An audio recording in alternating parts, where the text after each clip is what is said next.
Look, there are a lot of great lessons in the Bible about being kind to others that a bunch of us learned in Sunday school, during communion, confirmation, myself included. But then there are some stories that feel kind of out of place and will make you go, wait, what? When? How? Who? Oh. Didn't know that was in there. Welcome back to the Hive, everyone. I'm your host, Raechel Fisher, and today we are diving into some pretty strange tales from the Bible you might have never heard of. Number 10, Cherubims and Angels. We're starting here because I don't know where the cute depiction of achingly beautiful angels came from, because in the Bible, they're terrifying. Considering that every time anyone saw one, they were terrified. Which leads me to think that it must have been a very terrifying experience because they looked, well, you know.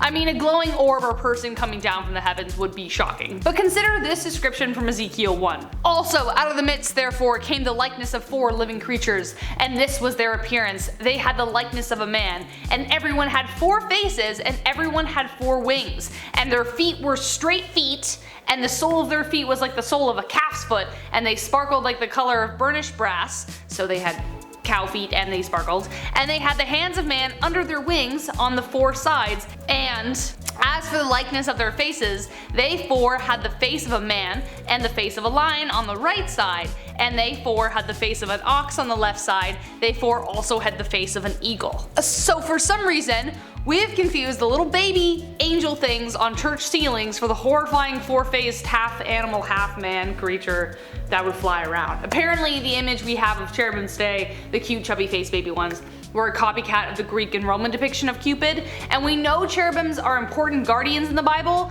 but when did we learn that they looked just wow? I would freak out if I saw one, personally. Number 9, I Am Legion.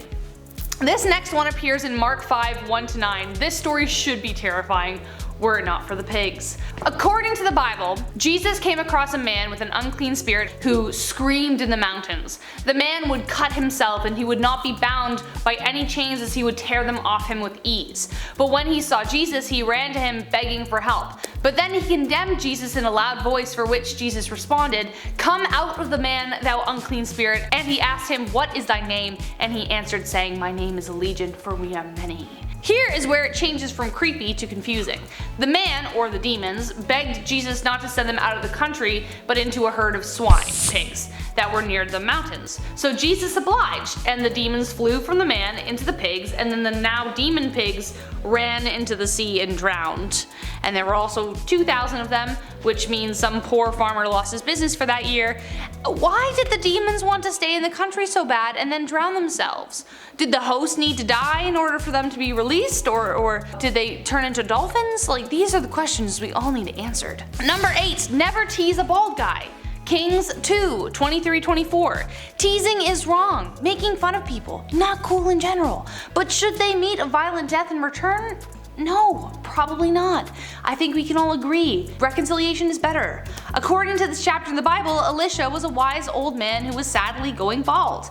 He was just walking one day, minding his own business, when a group of kids started to make fun of him. They started doing exactly what mean kids do. They started making fun of his insecurities. Also, Elisha/Elijah just came back from doing some cool things, and he was like a well-liked guy, but he was obviously upset by such abhorred, unprovoked behavior.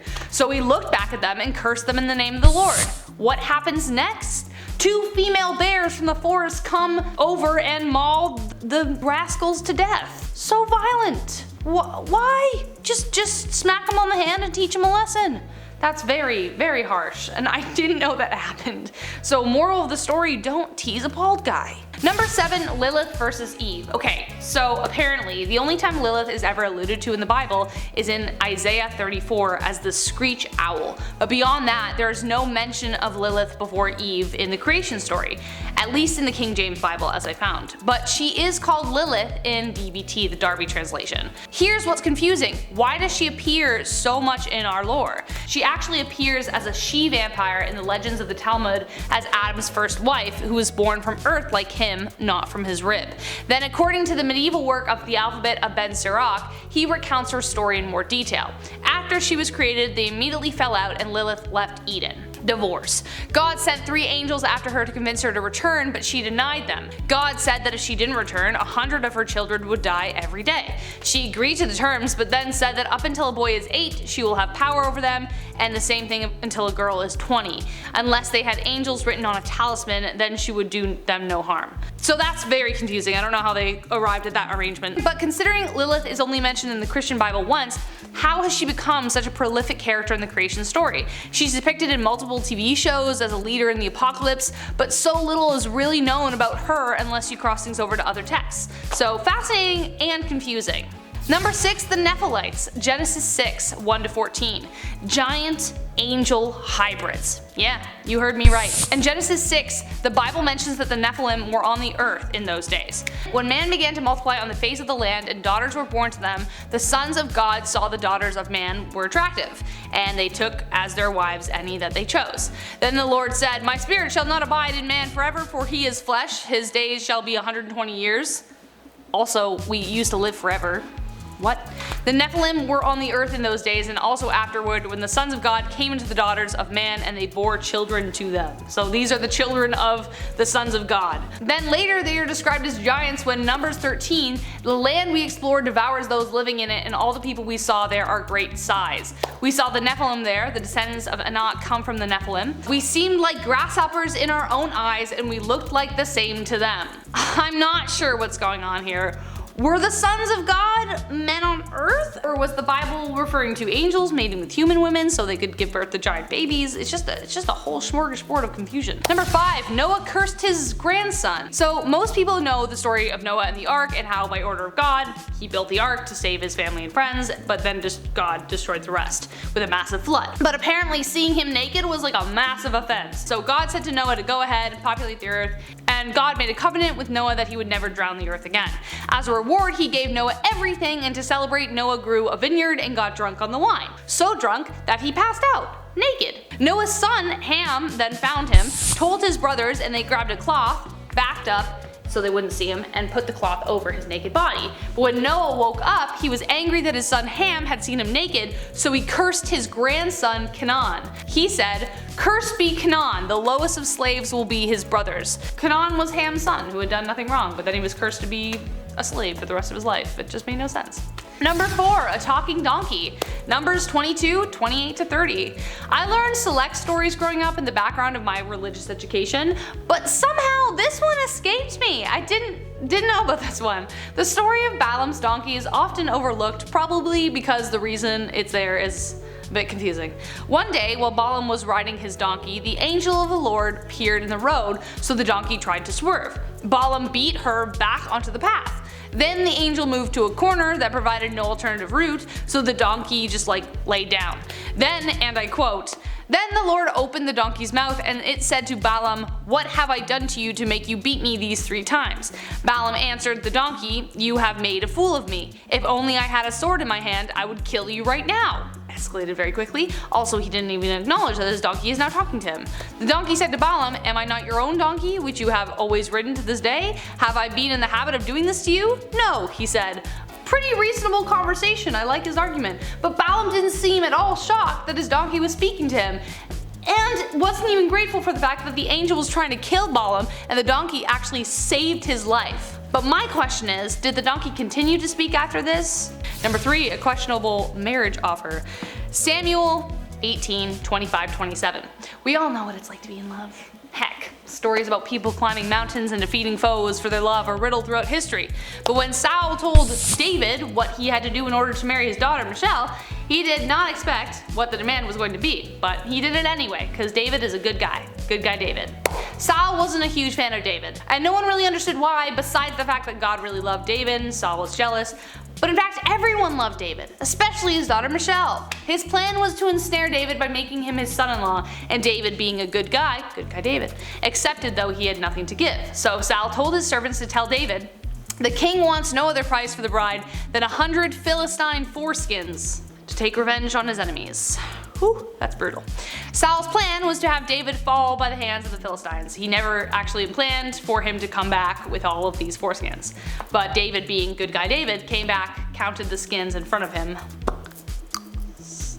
Now Saul had all these foreskins, and Michelle and David got married. What did he do with them after? What do you do with that many of them? Number 2, Jesus curses a fig tree. There are a lot of great lessons about humanity in the Bible for sure, but sometimes there are moments like these that, furrow some brows.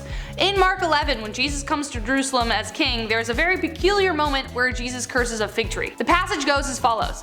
The next day, as they were leaving Bethany, Jesus was hungry. Seeing in the distance a fig tree in leaf, he went to find out if it had any fruit. When he reached it, he found nothing but leaves, because it was not the season for figs. Then he said to the tree, "May no one ever eat fruit from you again." And his disciples heard him say it. We all know what it's like to be hangry, but no one told Jesus that figs aren't always in season? Later, his disciples see the tree withered away and marvel at the sign of his divinity, and Jesus uses it as a teachable moment about prayer and why you shouldn't hold grudges. And last but not least, the random appearance of women / Adam's ribs. Okay, so when I read the creation story, one thing that really stood out to me, and I remain confused to this day, is that like women just kind of appeared after the story. Anyways, I'll continue. So God made man from dust off the ground and put him in the Garden of Eden. When it was time for him to have a companion, God put him to sleep and took out one of his ribs, and then with this rib he made Eve. Then a whole bunch of stuff happened with the tree of life. God punished them. Adam and Eve went to have 2 sons, Cain and Abel. Cain killed Abel because he was jealous that God liked his offering more, therefore committing the first murder. And it continues to say in Genesis 4, and I quote, "Then the Lord put a mark on Cain so that no one who found him would kill him, so he would live forever. So Cain went out from the Lord's presence and lived in the land of Nod, east of Eden. Cain made love to his wife, and she became pregnant and gave birth to Enoch." The entire time, up until this point, no one has said anything about Eve giving birth to a girl. So where the heck did Cain's wife come from? Then his son Enoch had a son named Lamech, who all of a sudden had not 1 but 2 wives.